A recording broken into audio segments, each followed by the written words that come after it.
Hello friends, have you all? Welcome back to Ashu spoken English.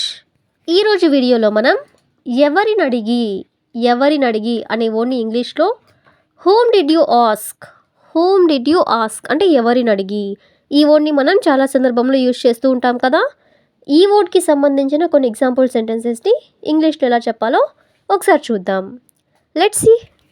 First sentence, ఎవరినడిగి ఇలా చేశావు అనేదాన్ని whom did you ask before doing this. Whom did you ask అంటే ఎవరిని అడిగావు, before doing this అంటే ఇది చేసే ముందు. సీ ద నెక్స్ట్ వన్, ఎవరిని అడిగి నా ఫోన్ తీసుకున్నావు అనేదాన్ని whom did you ask before taking my phone. Whom did you ask అంటే ఎవరిని అడిగావు, బిఫోర్ టేకింగ్ మై ఫోన్ అంటే ఎవరిని అడిగి నా ఫోన్ తీసుకున్నావు అని. సీ ద నెక్స్ట్ వన్, ఎవరిని అడిగి ఈ నిర్ణయం తీసుకున్నావు అనేదాన్ని whom did you ask before taking this decision. Whom did you ask అంటే ఎవరిని అడిగి, బిఫోర్ టేకింగ్ దిస్ డెసిషన్ అంటే ఈ నిర్ణయం తీసుకున్నావు.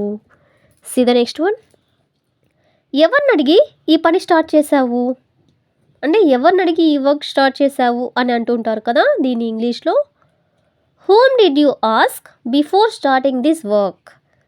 Whom did you ask before starting this work అంటే ఎవరిని అడిగి ఈ వర్క్ స్టార్ట్ చేశావు. సీ ద నెక్స్ట్ వన్, ఎవరిని అడిగి నా పేరు చెప్పావు అని అంటుంటారు కదా. ఇంగ్లీష్లో whom did you ask before telling my name. Whom did you ask before telling my name అంటే ఎవరిని అడిగి నా పేరు చెప్పావు. సీ ద నెక్స్ట్ వన్, ఎవరిని అడిగి డబ్బులు తీసుకున్నావు అనేదాన్ని whom did you ask before taking the money. Whom did you ask అంటే ఎవరిని అడిగావు, బిఫోర్ టేకింగ్ ది మనీ అంటే ఎవరిని అడిగి డబ్బులు తీసుకున్నావు అని. సీ ద నెక్స్ట్ వన్, ఎవరిని అడిగి ఈ విషయం బయట పెట్టావు అనేదాన్ని whom did you ask before revealing this matter. Whom did you ask అంటే ఎవరిని అడిగి, బిఫోర్ రివీలింగ్ దిస్ మ్యాటర్ అంటే ఈ విషయాన్ని బయట పెట్టావు. సీ ద నెక్స్ట్ వన్, ఎవరిని అడిగి ఇంటి నుండి బయటికి వెళ్ళావు. ఎవరిని అడిగి ఇంట్లో నుండి బయటికి వెళ్ళావు అని అడగాలనుకున్నప్పుడు whom did you ask before leaving the house. Whom did you ask before leaving the house అంటే ఎవరిని అడిగి ఇంట్లో నుండి బయటికి వెళ్ళావు. లాస్ట్ సెంటెన్స్, ఎవరిని అడిగి ఇలా మాట్లాడుతున్నావు అనేదాన్ని whom did you ask before talking like this. Whom did you ask before talking like this అంటే ఎవరిని అడిగి ఇలా మాట్లాడుతున్నావు. సో ఈ విధంగా మనం ఎవరిని అడిగి అనే వర్డ్కి సంబంధించిన కొన్ని ఎగ్జాంపుల్ సెంటెన్సెస్ని ఇంగ్లీష్లో ఎలా చెప్పాలో తెలుసుకున్నాం కదా. నెక్స్ట్ వన్ చూడండి, నిజానికి అనే వర్డ్ని ఇంగ్లీష్లో యాక్చువల్లీ లేదా ఇన్ ఫ్యాక్ట్ లేదా టు బి హానెస్ట్ అంటే ఈ మూడిటికి కూడా మీనింగ్ నిజానికి. ఈ వర్డ్కి సంబంధించిన కొన్ని ఎగ్జాంపుల్ సెంటెన్సెస్ చూద్దాం.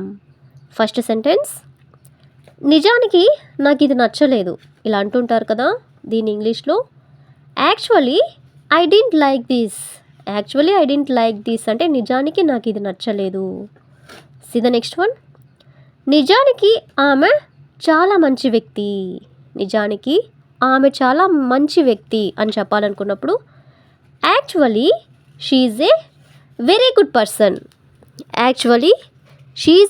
గుడ్ పర్సన్ అంటే నిజానికి ఆమె చాలా మంచి వ్యక్తి.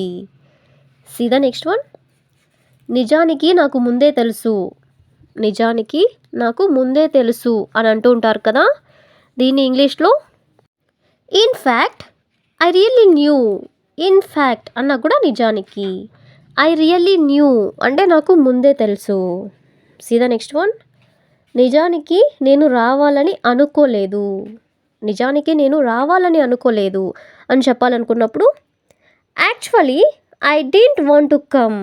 యాక్చువల్లీ అంటే నిజానికి, I didn't want to come అంటే నేను రావాలనుకోలేదు. సీ ద నెక్స్ట్ వన్, నిజానికి ఇది చాలా సులభం. నిజానికి ఇది చాలా సులభం అని చెప్పాలనుకున్నప్పుడు actually this is very easy. Actually this is very easy అంటే నిజానికి ఇది చాలా సులభం. నెక్స్ట్ వన్, నిజానికి నాకు టైం లేదు ఇలా అంటుంటారు కదా, దీన్ని ఇంగ్లీష్లో actually I don't have time. Actually I don't have time అంటే నిజానికి నాకు టైం లేదు.